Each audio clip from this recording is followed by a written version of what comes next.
It's me, Unapologetically T, and I'm here for another video. I was debating on whether I was going to make this video or not because it's always difficult for me to make videos that kind of go against my mom. So those videos are really tough, but however, we had a dispute today, and I felt like it was one of these situations where, like, I really didn't feel like, I definitely have people that I could call to discuss this with. However, I don't really feel like I have people that actually always get it. I think some people, their parents, they might have had a different upbringing, or I don't know. Like, it's just a weird thing for me because I have to be careful, because when I call people and I might discuss, what have happened, and try to get them a viewpoint of, like, what I said, what she said, what she did, or I did. And it's like, I always get these reactions like, I'm sorry that you had to go through that. And sometimes it gives me this guilt of, and it's the same thing like what I went through with Dante. It's like this, I get this guilt of, oh, I've told on, this person that means a lot to me, and well, maybe I, didn't, tell it like I should have told it, or maybe, I left out parts of it where I would look like the bad person. And I'm starting to be okay with that. Sometimes these people are dead ass wrong. Sometimes I'm wrong in situations too, but I've noticed a lot that a lot of my stuff come from reactions. So I definitely feel like my mom knows how to trigger me, and then once she triggers me, she plays in my face and act like I'm the villain. So I definitely wanted to make this video, but I definitely had a hard time getting to the point where, like, I got on camera. I was like, I'm gonna make this video. So I will say, like, since Dante died, like, I definitely I've had a change in dynamic with the relationship with my mom. I'm gonna say this: my mom did the best she could with what she had, and she continues to try to do that. However, I don't think she realizes that she needs to take a step back, and I don't think she always realized too how negative she is. And then again, I do think she does, because that definitely triggers her if you tell her that she's being very negative. But yeah, I would just say what happened. I'll say what happened yesterday, and then what happened today, and then this is another layer to it. Typically things happen between me and my mom. They're never really addressed or dealt with. So these things happen. I'm left with the shit, and she calls, or I talk to her or call her, and we act like the shit never happened. I am getting really sick of that shit, and it's eating away at my spirit. And I realize, like, I've made a lot of disconnections from unhealthy people. However, she is the last one left, and I definitely feel like the world is in store for it once I learn how to master not getting triggered by my mom. Because I feel like, my mom is that person that, like, I think for all of us, at some point, we put our parents on a pedestal and we look at them, like, with such high regard, not realizing, like, they're humans and they're having a human experience as well. So for me, it's no longer that I put her on this pedestal. Like, of course, like, I have admiration for her. Don't get it twisted whatsoever. My mom has sacrificed for me. My mom has nurtured me in certain areas, and my mom has been detrimental in others. So and I think that's what makes this confusing, just like the Dante situation. Is like, you have this person who has been loving to you, and it confuses the fuck out of you when you start to get abused by them, or, like, well, I'm just going to make it what it is. It's abuse. And whether it's verbal, mental, emotional, like, it's abuse. And I will say, like, I am just now beginning to learn how abusive and manipulative she is. And that does not mean that I went unscathed. I can be abusive and manipulative as well. But I am trying to unlearn a lot of this shit, and I'm finding it very difficult to unlearn. And it's one of those, I think I have like a picture of that says like basically you cannot heal from trauma while still being in the environment. And I feel like that is so true for my relationship with her as it stands. Like, and I think a lot of probably like family members looking on the outside think like we've had this like most beautiful, closest relationship ever. We have, and we still will. Like, my mom is gonna be my mom. I don't give a fuck. Like, I will go to bat. I will go to hell for my mom. However, I'm not gonna be miserable, and I'm not gonna live in hell for my mom. And I'm not going to be her emotional punching bag anymore. So I will say that, like, yes, we were very close. I do think that points there was always these moments. They always lived. They always existed as they were. However, me putting her on this pedestal, me growing up culturally, my parental figures were always presented as, you know, those are your parents, you respect them anyway. But today, you friends, I found a Bible verse for you. And I use this today to help me realize that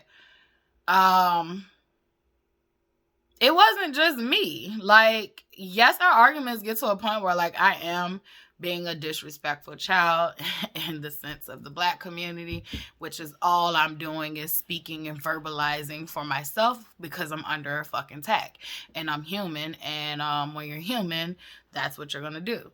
So, and I will say, like, I'm not going to sit there and say like I'm 100% wrong. I think I will tell the story and then we'll get to who was wrong, who was right. I feel like it was moments where I was wrong, and I feel like there was moments where she definitely provoked. So I will say this, I've always cussed around my mom by the time I got old enough to cuss around my mom. However, she grew up that you do not cuss around your parents. It's disrespectful. But I felt like you taught me how to cuss. Like, so you tripping. And I mean, that's just my newer generation perspective. I feel like a lot of old school parents have this ideology, do as I say and not as I do, and it's fucking confusing to children. You know, like, you basically giving them a blueprint of how you want them to act. So I would say, like, you know, I definitely have always done this thing. Doesn't make me right. And that's why I do not kind of like refrain from cursing in these videos. This is how I grew up, and this is just who I am. But today in particular, like I said, I just have like last week, this is the weekend, but the week before the weekend started was definitely a little rough emotionally. So today Charlotte was invited out to go skating with friends. So I was making sure, you know, like I was picking her up and all that stuff. And I had the dog, which I told you was attacked. And so I had her with me, and I'm trying to give her water. And I just picked Charlotte up. I'm trying to get a dog water, and then my mom called. And I feel like this is where I went wrong. I shouldn't have answered the phone. I just simply shouldn't have answered the phone. And so I was in the process of giving the dog water. Dante spoiled her. She don't want to drink water out the bowl. She likes to drink it out the bottle. So I'm trying to give the little spoiled ass dog water out the bottle. I'm trying to drive too, and then my phone rings. So I'm already doing all these things, and I'm learning that I have to stop doing so much.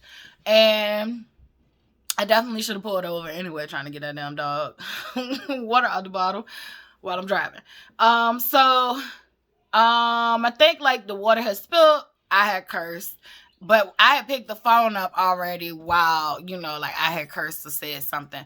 And my mom heard me. And so immediately, like, our interaction was, you know, you shouldn't be talking like that while your mom's on the phone and all that. Like, so she met me while I'm already in a frustrated state. So I'm like, so my rebuttal to her was, I was not talking to you. I was trying to give the dog some water, and I'm driving. and I just picked up the child, like, but we can start our conversation over, with how you doing, and, all that stuff.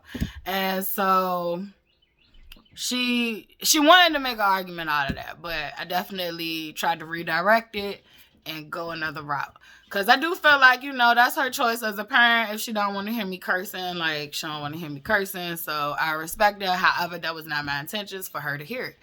I was definitely caught up in being a people pleaser. I wanted to answer the phone for her when I should have probably just not answered the phone and let it ring. So the conversation kind of got, like, it started off, like, with that tone, and, it kind of got, like, worse. And matter of fact, before we go into today, actually yesterday, like I was telling you guys, like, Charlotte grandfather sent money. I told my mom, and my mom, that was one of the things that I'm triggered from yesterday. So my mom was like, well, you should get her to call my biological father. You should get her to call your biological father. He'll probably give her some money too. And it was like, what? And, like, I just immediately got pissed off because, and I didn't even let her know in the sense that I got pissed off with her. I just basically told her, you know what, I'll talk to you another time. I was like, why would I do that? Like, and then I was like, I'll talk to you another time. And it ended there. And, but the notion that she would think that I would, if I don't want to ask that man for no money, and if I don't want to deal with that man, like, why would I put my child up to act like, man, like, that shit blew me. And it made me feel like, and it's not her, she's done a lot of fucked up shit since I've came out and told my truth once again, because she will sit there and say, like, she didn't know, but now she knows, and I'm grown. Like, we know for a fact now she knows that, my dad was touching me. She knows now that I'm saying it out my mouth as a grown-up that my dad was touching me as a little girl. And she has harped on that she didn't know when I was little, but now she knows.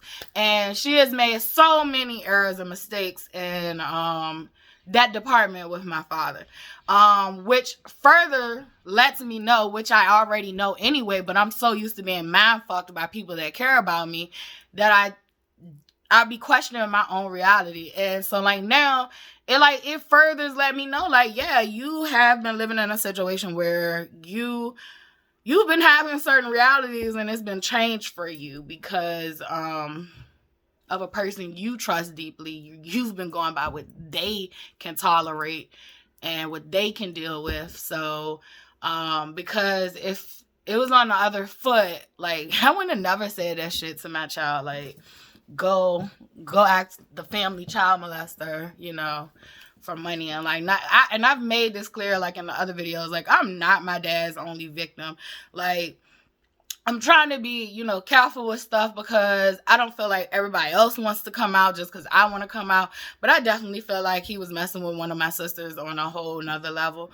I definitely feel like he has touched and messed with other younger girls. And it was rumored that he was. So it's no secret. And I feel like the family knows. Like, it's just one of those fucking dirty little secrets. Like, he's just a creepy uncle. And my mother definitely knew signs that something wasn't right with him. And my other sister, she used to tell me. And so I definitely, feel like I get activated in that. So I was already activated from yesterday. From the comment she made that I should get my daughter, to call my dad and ask him for some money. And it was just like, it was fucking cringe. And it just pissed me off. It pissed me off so bad. Like, and I didn't say it pissed me off. I didn't say you went wrong. I didn't say any of those things. I definitely just let her be her, and I just took my energy. I had to decompress. I had to pray. I had to send that energy back to where it came from. And, but it's because of who it was. It still hurts. It still bothers me sometimes. Like, about that. So it triggers me for not only that situation, but for previous situations. So I definitely probably was carrying that with me to today. But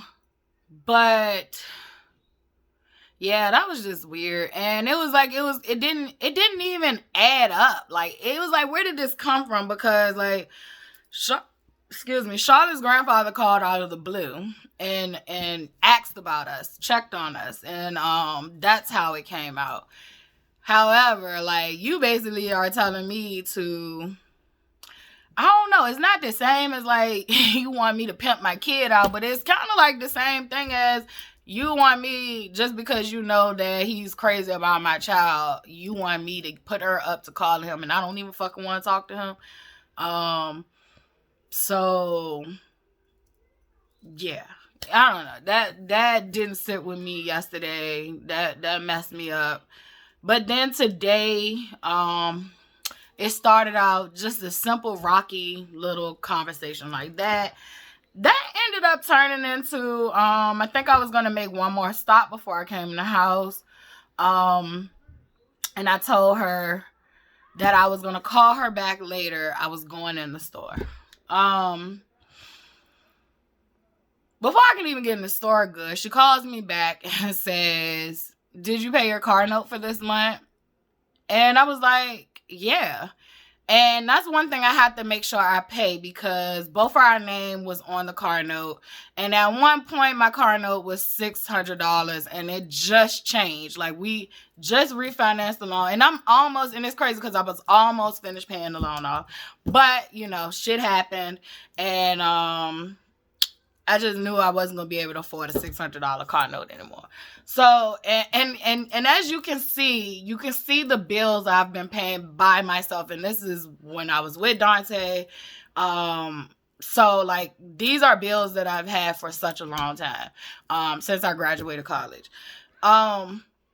So we recently refinanced the loan. However, they refinanced it with just her name, because something about my credit. And at the time, my credit was in the 7, so I don't know.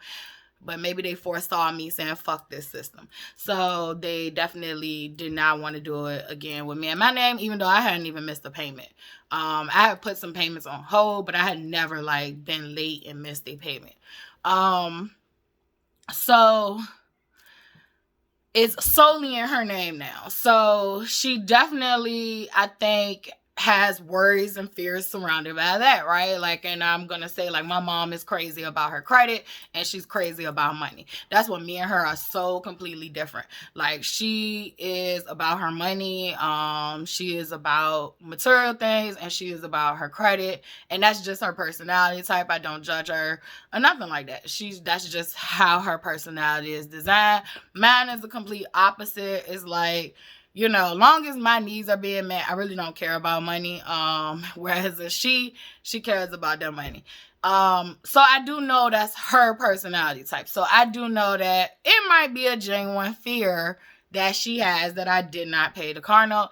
But I definitely feel like if I hadn't paid the car note, it was due on the 15th. She would have got a letter by now or a phone call by now to tell her that it was late. And I will say this, there was last month an instance where I had paid the car note. However, they took about 4 days to take that money out of my account. And when they took the money out of the account, it was like a few dollars short. And so it sent it back. So I ended up having to pay extra. Like, I had to pay a late fee. Yeah, because the payment got sent back and all that. So it just made the bill even more higher. But I ended up paying it. And so I do feel like her fear is legitimate. And I always want to be transparent in these situations. Her fear is legitimate. However, if we already started out on a rocky situation, and then, you know, we're regrouping, and then, you know, I sit there and say, you know, I'm about to go into the store, I'll call you back. Why call me back like 5 seconds later and say, oh, have you paid the car note? It's kind of like, almost like I feel like she be wanting me to be stressed the fuck out. Like, and I've been clear and transparent to my mom about what's going on in my life, how it's going, when things, you know, get fucked up, just like with them taking it out. I proved to her, like they took it out. Well, I didn't prove to her, but I told her, they took this many days. But I could show her, the email that I had put the money to be drafted out of my account and all that stuff. Like, I can show her proof. Like, it wasn't just on me. And I was used to certain amounts of money being in my account that I don't have right now. So this whole situation has been, like, I guess tough on her and tough on me. Tough on her because, number one, she cares about her money. Tough on her, number two, because she cares about me, and there's really nothing she can do right now to help me besides leave me the fuck alone, and she doesn't want to do that, even though I've asked her, like, simply, like, just worry about you. And she can't understand or grasp that concept. And I mean, as a mother, I can understand, like, but I'm just tired of understanding other people's shit, and they don't take a second to understand what I'm going through. It's like, it's almost like, I don't know. It gets deeper and deeper as the argument starts to ensue. But so she does that, and I reassure her, like, yeah, I paid the car note. I actually saw it come out this month. Everything's fine, but I was like, I did check her. I was like, I just told you I was going in the store to buy something. Like, why would you find that it's a good time to, call me back and ask me that? And she was like, oh, well, I just wanted to know. It came across my mind. I was like, oh, okay, well, all right, bye. So what I ended up doing, which I shouldn't have done, I look back on it where I should have just left her where the fuck she was when she called and did the car note thing. But I definitely, went to the store. I couldn't find what I was looking for. Came out the store, proceeded to go home, and got home and got settled, called her back. Matter of fact, no, I think I called her back when I got to the place, so I hadn't even gotten settled, but I called her back once I got back home. And I don't know how, I don't know why. Oh, that was another thing. I was telling her, she heard the dog in the background. She was asking me how the dog was doing. So then she was like, do she have an infection? And I was like, no, her wound's been draining, but it's not yellow and it's not green. But there's been liquids, and I was like, she's a little swollen. So, she was like, well, she could have an infection. And so she's just projecting all these things that could be fucking wrong with my dog, while I'm already stressed because as a dog owner, I'm used to taking my dog to the vet.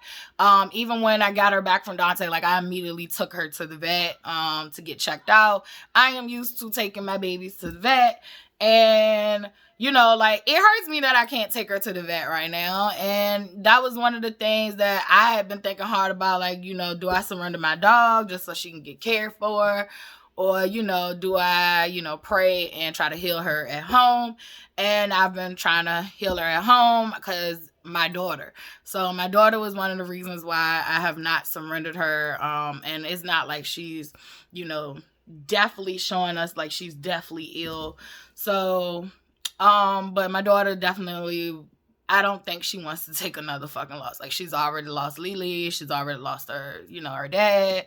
Like, I don't think she wants to take another loss. And so we've been trying to, keep up on wound care, and it's a little hole, and it's not really, it's like about this little.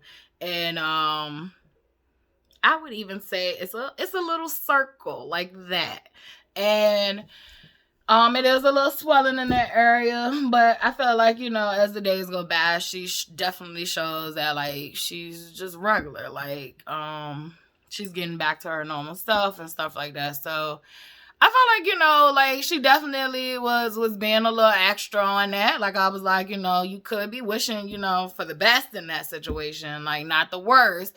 And, like, I never said anything about, like, she's oozing green shit or anything like that. Like, and it's just like, I don't know. It's like protecting my peace does not exist around her. It's like hard. And so she got on that topic. What else did she do? She brought up, I don't know why she brought this up.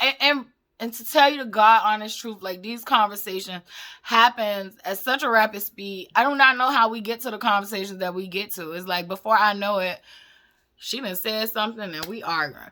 And I'm disappointed in myself, like, immediately. Like, I'm disappointed. Like, why the fuck did you fall for that? Like, you keep falling for this. And so before I knew it, she was on a conversation about when she tried to guilt trip me. This is what it was. She tried to guilt trip me.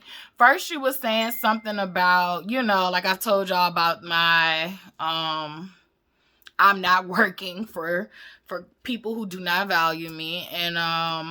And she brought up the housing situation. So, I had to tell her, like, hey, look, I really don't care to discuss this with you because I feel like there is no solution.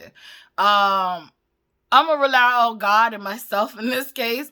And I feel like God will lead me and guide me to whatever life path I'm supposed to have. But I definitely know he don't want me feeling like I was feeling at first. And I don't feel like that.